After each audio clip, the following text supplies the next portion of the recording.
গত ২৯শে মার্চ দীঘার তালসারীতে দুর্ঘটনায় মারা যান অভিনেতা রাহুল বন্দ্যোপাধ্যায়। রাহুল বন্দ্যোপাধ্যায় বাংলা টেলিভিশনের একজন খুবই নামকরা অভিনেতা ছিলেন।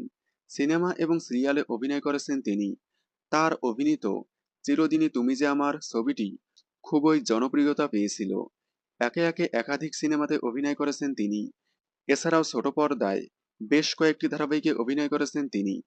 চলুন জেনে নেই রাহুল বন্দ্যোপাধ্যায় শুরু থেকে শেষ অবধি কি কি ধারাবাহিকে অভিনয় করেছেন। 2014 সালে সন্দীপ্তা সেনের বিপরীতে তুমি আসবে বলে ধারাবাহিকে অভিনয় করেন তিনি। এরপর 2017 সালে টেন্ট সিনেমার স্বপ্ন উড়ান ধারাবাহিকে অভিনয় করেন। 2018 সালে নবনীতা দাসের বিপরীতে অর্ধাঙ্গিনী ধারাবাহিকে অভিনয় করেন তিনি। 2019 সালে আবারও সন্দীপ্তা সেনের সঙ্গে আয় খুকু আয় ধারাবাহিকে অভিনয় করেন। এরপর 2021 সালে রুকমা রয়ের বিপরীতে দেশের মাটি ধারাবাহিকে অভিনয় করেন তিনি। তারপর 2022 সালে আবারও রুকমা রয়ের সঙ্গে লালকুঠি ধারাবাহিকে অভিনয় করেন। 2023 সালে হরগৌরী বাইসোটেল ধারাবাহিকে নেগেটিভ চরিত্রে অভিনয় করেন। এছাড়াও অভিনয় করেন গীতা এলএলবি ধারাবাহিকে।